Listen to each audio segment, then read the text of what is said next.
Tampaknya bukan hanya istri Robert saja yang sadar kalau suaminya aneh. Teman berburu Robert merasa kalau Robert itu aneh karena setiap kali mereka berhasil memburu rusa, si Robert akan mengambil darah rusa tersebut lalu mengoleskannya di wajah Robert.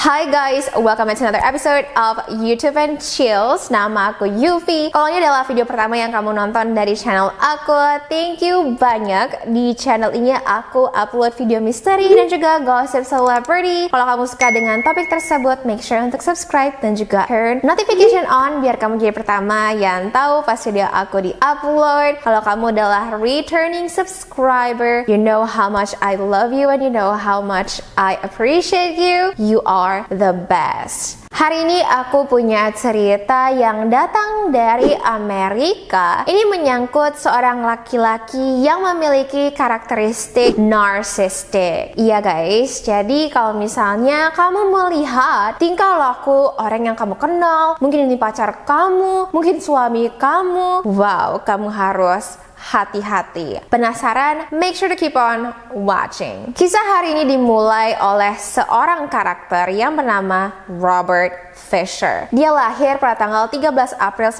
1961 di Brooklyn, New York, Amerika. Si Robert memiliki dua kakak perempuan. Ibunya bernama Jen dan ayahnya bernama William. William bekerja di bank dan ibunya adalah seorang ibu rumah tangga. Nah, sayangnya ketika Robert berusia 15 tahun saja, orang tuanya bercerai dan tampaknya ini memberikan Robert trauma yang cukup membekas ya. Karena ketika si Robert sudah menginjak usia 30-an, dia masih sering bercerita kepada teman kerjanya. Dia sering bilang gitu loh, kalau misalnya ibu saya tidak meninggalkan kami, mungkin saya akan menjadi orang yang berbeda. Mungkin saya akan memiliki hidup yang berbeda. Jadi si Robert itu sangat benci sekali dengan perceraian orang tuanya. Ketika orang tuanya bercerai, Robert dan juga kakak-kakaknya ikut ayahnya dan mereka semua pindah ke Arizona. Di sana ayahnya bertemu lagi dengan seorang perempuan, lalu mereka menikah lagi. Namun Robert sangat benci ya dengan ibu tirinya. Jadi begitu dia bisa keluar dari rumah di usianya ke-17, dia langsung keluar gitu. Akhirnya dia pun mengikuti pasukan angkatan udara laut Amerika. Namun sayangnya I don't know why Robert gagal ya. Jadi dia gagal menjadi tentara dan akhirnya dia pun berusaha untuk mencari pekerjaan lain. Namun setiap kali dia bekerja sebagai pekerja di pabrik, dia tidak bisa bekerja di sana selama waktu yang lama gitu loh. Pasti dia dipecat gitu, ada aja alasannya. Namun satu hal yang Robert lakukan dengan baik, yaitu dia bertemu dengan seorang perempuan yang baik-baik. Nama perempuan ini adalah Mary Cooper. Nah, setelah mereka bertemu tidak lama, pada tahun 1987, Robert dan Mary menikah. Ketika mereka mengucapkan vow ya, janji nikah ya, si Robert berjanji kepada Mary kalau dia tidak akan pernah meninggalkan si Mary. Dia juga mengatakan kalau di pernikahan ini till death do us part ya, kita tidak boleh bercerai, oke? Nah, mendengar itu romantis dong ya. Kamu ngerasa nggak sih di zaman dimana banyak sekali cowok maupun cewek yang selingkuh sana, selingkuh sini, janji nikah Robert itu terdengarnya romantis banget ya kan? Dan Mary juga memang awalnya dia kelepek-kelepek karena pada saat dia pacaran sama si Robert, dia anggap Robert itu adalah laki-laki yang sempurna gitu ya. Tapi begitu mereka menikah, Robert berubah dong tingkah lakunya 180 derajat. Dari yang awalnya dia itu memberikan kebebasan kepada Mary, dia langsung berubah menjadi suami yang sangat controlling. Dia juga sangat dingin ya dengan Mary dan dia juga sangat disiplin tapi in the wrong way gitu ya. Salah satu contohnya adalah dia bilang kepada Mary kalau ini tuh rumah kita ya, kamu tidak boleh cat dindingnya dengan warna lain selain warna putih. Dia juga bilang kepada Mary kalau misalnya kamu mau nempel ada gambar atau lukisan di dinding, kamu permisi dulu ya sama saya, karena menurut aku sih lebih bagus itu di dinding cuman ada 1-2 gambar aja, 1-2 foto aja udah cukup. jangan kebanyakan gitu ya. Jadi literally dia itu adalah tipe cowok yang controlling abis. Namun orang tua Mary sudah jatuh cinta kepada si Robert karena pada saat anak mereka pacaran dengan si Robert kelihatannya baik banget, kayak dia kan tinggi gitu ya, dia juga muscular gitu ya. Kelihatannya dia itu bisa menjaga dan juga bertanggung jawab dengan Mary gitu. Ditambah lagi untuk tetangga dan juga untuk member-member gereja mereka gitu ya, karena kan si Robert dan si Mary juga sangat disiplin, setiap minggunya mereka ke gereja gitu ya. Si Robert akan selalu pegang tangan Mary dan dia itu akan memasang muka yang baik, seakan-akan tuh dia adalah suami terbaik gitu ya. Dia tuh tipe cowok yang kalau misalnya di Instagram itu ya, dia bakal posting foto keluarganya dari A sampai Z. Happy birthday my best wife, happy birthday my best kid gitu ya. Look my family, look my wife so beautiful. Tapi di dalam rumah dia bakal controlling dan dia juga akan kejam sekali dengan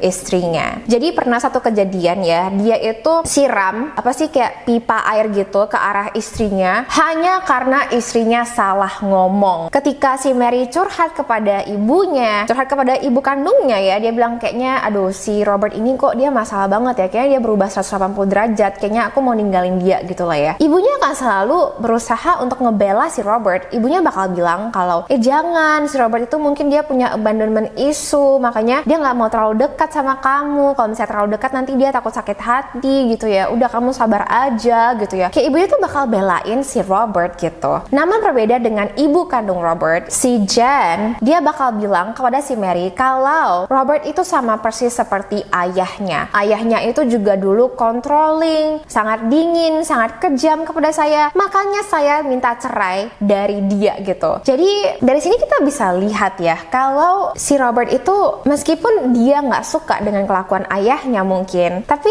dia jadi mirip dengan ayahnya gitu loh. Nah setelah mendengar itu, ini pun membuat Mary makin yakin kalau you know what, kayaknya aku harus punya dana emergency deh supaya aku bisa ninggalin si Robert gitu loh, karena dia udah nggak tahan lagi. Dia sendiri yang menjadi victim, dia sendiri yang disakitin, tapi orang-orang di luar di samping itu malah ngebela si Robert. Jadi kamu bisa lihat ya, kalau Robert itu dia jago sekali nge-fake. Dia itu tipikal orang yang memiliki narcissistic personality disorder gitu ya, dimana dia membuat orang lain tuh suka sama dia padahal dia itu dalamnya itu manipulatif banget. Well, Robert memiliki 2 orang anak dengan Mary ya, yaitu Brittany dan juga Robert Jr. Dimana si Robert ini juga dia sangat controlling sekali dengan anaknya. Dia juga memiliki high expectation dari anaknya. Jadi anaknya itu kan nggak bisa berenang ya. Ya iyalah, karena kamu juga nggak ngajarin anaknya gitu ya. Bukannya dia ajarin kayak anaknya pelan-pelan berenang di kolam renang. Suatu hari ketika mereka sedang berlayar di danau, dia langsung melempar anaknya itu masuk ke dalam danau untuk belajar berenang. Dan setelah beberapa menit anaknya struggling, nangis-nangis gitu ya, kemakan air, itu baru si Robert menjemput mereka berdua, menaruh mereka lagi kembali ke kapal. Setelah itu si Robert dengan santai dia lalu tanya kepada anaknya, gimana kalian udah bisa renang gitu ya. Dan anaknya dong ya, pastinya anaknya nangis-nangis gitu ya, karena anaknya kira kayak shit, we thought we gonna die B, like you just throw us like that, damn. So dari sini kita bisa lihat kalau Robert itu adalah tipe bapak yang seperti itu. Dan si Robert juga nggak suka sama anak laki-lakinya. Kenapa? Karena Robert Jr. ini tidak memiliki hobi yang sama dengan bapaknya. Si Robert suka sekali berburu ya. Bagi Robert Jr. ini tuh kejam sekali. Kenapa harus melenyapkan binatang yang tidak bersalah gitu? Well, meskipun begitu, Robert tidak peduli, dia masih suka berburu dan biasanya dia berburu dengan teman-temannya. Namun teman-temannya sadar ya kalau Robert ini ada yang gak beres. Kenapa? Karena setiap kali mereka habis berburu rusa, berburu hewan gitu ya, si Robert akan mengambil darah hewan tersebut lalu mengoleskan darah hewan itu di wajahnya. Ini membuat temannya jadi ngerasa kayak, ibu kenapa kamu jorok banget gitu ya. Tapi I cannot imagine sih, kayak gak mungkin sih teman cowoknya itu bilang kayak, iu kenapa kamu jorok banget gitu. Pasti mereka cuma kayak haha hohoho wow, kayak kamu tuh cowok banget gitu ya. I don't know guys. Fast forward pada tahun 1998, pada saat itu Mary dan Robert sudah menikah selama 11 tahun. Nah sampai saat itu tetangga rumah mereka masih sering sekali mendengar mendengar Robert dan Mary bertengkar. Dan biasanya yang teriak-teriak itu bukanlah si Robert. Mereka hanya pernah mendengar suara teriakan Mary. Dan tetangganya ingat kalau Mary sering bilang gini, aku tuh harusnya ya nggak nikahin kamu, tau nggak sih? Aku bisa mendapatkan laki-laki yang lebih baik. Aku ingin cerai gitu kan ya. So si Mary juga ya mungkin dia emosi banget gitu ya. Dia pun mengatakan hal-hal ini. Aduh kasihan juga sih si Robert, kayak I don't know, kayak kadang menurut aku kata-kata itu kan pedes banget ya. And Mary ngomong gitu loh ke suaminya. Dan pada saat aku awal kali membaca ya, aku sempat ngerasa, Mary kok kamu tega banget sih ngomong kayak gitu sama suami kamu gitu ya. Tapi memang bener dong guys, si Mary itu ya bisa mendapatkan laki-laki yang lebih baik. Kenapa? Oke, karena si Robert itu udah controlling, dia udah dingin, dia itu juga adalah seorang cheater. Oke, jadi dia itu suka sekali selingkuh. Oke, di tahun 2000, tepatnya di bulan Desember, si Robert pernah mengaku kepada teman kerjanya kalau dia memiliki one night stand dengan seorang perempuan yang dia temuin di PJ++. Setelah dia berhubungan plus-plus, si Robert malah kena infeksi saluran kemih dan dia bukannya takut memberikannya kepada istrinya dong, dia malah takut ketahuan oleh istrinya. Selain itu, Robert juga selingkuh dengan teman kerjanya di sebuah rumah sakit. Jadi pada saat itu Robert bekerja sebagai teknisi bedah ya di sebuah klinik yang bernama Mayo Clinic, dan dia pernah selingkuh dengan I don't know perawat or something di sana. Tapi yang jelas suatu hari ketahuan dong sama istrinya. Sebelum aku lanjutin ceritanya, aku mau rekomen ke kalian gimana cari penghasilan tambahan. Setiap aku punya waktu luang, aku biasanya investasi dan trading di OctaFX. OctaFX adalah international forex broker dengan layanan tertinggi di pasar Indonesia loh. Dengan sejarah yang sukses lebih dari 10 tahun dan juga banyak penghargaan di industri forex, OctaFX adalah platform investasi terpercaya yang membantu setiap usernya untuk mencapai targetnya sendiri. Trading di OctaFX itu tidak ada komisinya loh.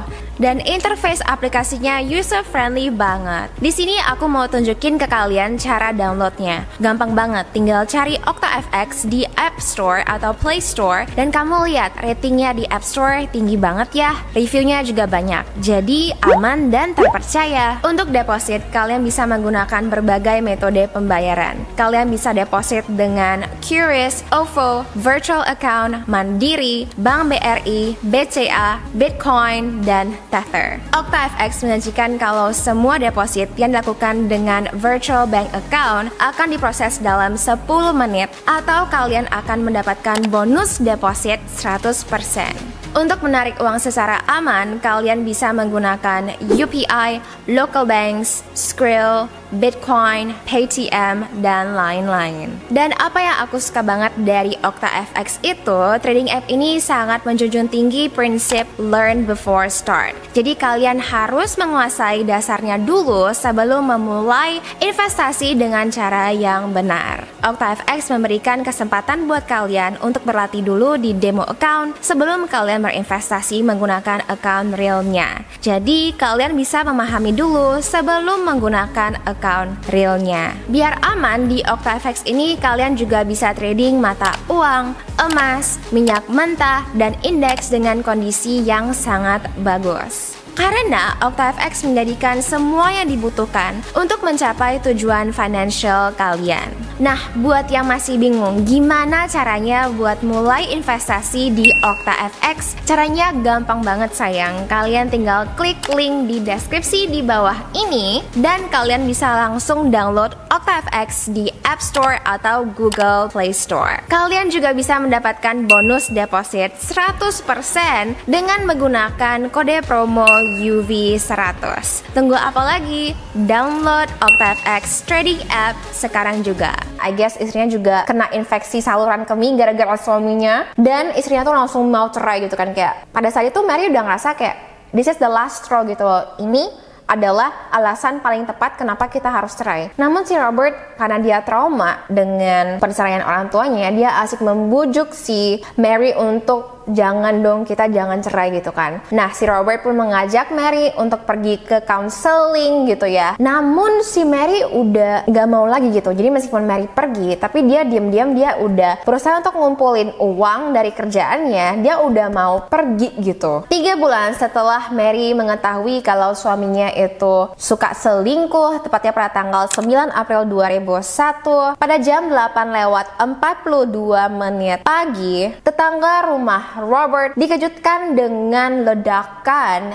yang datang dari rumah Robert. Mereka pun langsung keluar dong ya dari rumah untuk melihat ada ledakan apa itu kan. Dan pada saat itu mereka sadar kalau rumah Robert itu sudah meledak, berapi-api, dan apinya itu sampai setinggi 6 meter gitu ya. Jadi bayangin tuh kayak apinya besar banget, dan semua tetangganya pun langsung panik gitu ya, karena ada tetangga yang tinggalnya itu 2 km dari rumah Robert itu aja bisa merasakan getaran tanah pada saat rumah Robert itu meledak. Nah, polisi, pemadam kebakaran, ambulans pun langsung dipanggil ke rumah Robert, dan mereka berhasil mematikan api tersebut. Di dalamnya mereka menemukan 3 tubuh yang terbaring di 3 kamar di atas kasur masing-masing gitu ya. Jadi ketika mereka berusaha untuk identifikasi, ternyata tubuh itu adalah Mary, Brittany, dan juga Robert Jr. Robert tidak ada di sana. Robert tidak pernah ditemukan. Karena Robert itu tidak pernah ditemukan, polisi, detektif semua yakin kalau Robert lah yang meledakkan rumahnya sendiri. Ditambah lagi karena letak korban-korbannya itu berbaring di kasur mereka masing-masing ketika ledakan terjadi, detektif juga yakin kalau sebelum rumah meledak itu ketiga korban sudah meninggal. Dan benar saja dong ya, ketika ketiga tubuh itu diotopsi, tim forensik menemukan kalau Mary yang pada saat itu baru berusia 38 tahun ditem duluan di bagian kepalanya, dia lalu meninggal dulu, baru rumahnya terbakar. Dan anak-anaknya itu ya, si Brittany yang berusia 12 tahun, Robert Jr. berusia 10 tahun, itu lehernya hampir putus dong, dipotong dulu oleh Robert. Oke, ada satu hal yang a little bit menurut aku sick sih ya. Kenapa? Karena pada saat Mary dan juga 2 anaknya itu ditemukan, Robert hilang dong. Dan dari sini aja kita bisa yakin gitu ya, Robert lah pelakunya gitu kan. Tapi ayah Mary, dia malah nangis-nangis. Dia bilang kalau dia kangen dengan Robert. Come his folks. Please don't judge my Robert. Mary's father, Bill Cooper, grappling with grief Robert, and grace. We love you. Wherever you are, Robert. Please. We love you. Just come home, please, Robert.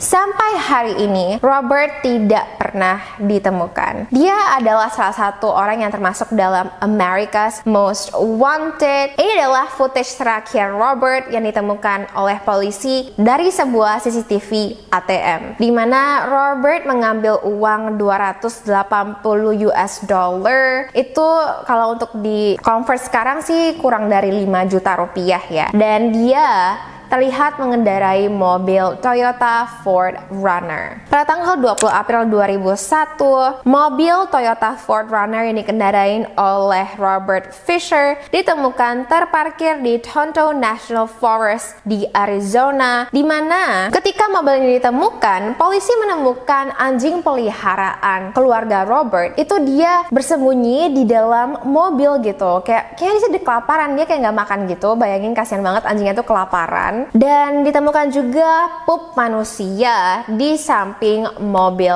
tersebut. Setelah mobil ditemukan, polisi pastinya langsung ngecek dong ya, ngecek di hutan tersebut mencari keberadaan Robert, tapi mereka tidak bisa menemukan petunjuk apa-apa. Dan polisi punya teori sih ya, mungkin saja si Robert itu kabur dari gua bawah tanah yang ada di hutan tersebut. Jadi di Tonto National Forest ternyata ada belasan gua bawah tanah tanah yang panjangnya itu kilometer loh ya. Jadi kalau misalnya kamu masuk ke dalam, kamu jalan, itu kamu bisa sampai ke kota lain gitu di samping Arizona, mungkin sampai tembus-tembus ke luar negeri or something, I don't know, oke. Karena gua ini tuh jarang sekali ada orang yang mau masuk, ada orang yang mau eksplor, karena begitu kamu sampai di bawah dan kamu jalan masuk, itu lama-lama kadar oksigennya akan menurun. Dan sebenarnya polisi juga yakin sih ya, kalaupun si Robert berhasil kabur dari gua bawah tanah itu, kemungkinan besar dia akan kehabisan oksigen di dalam dan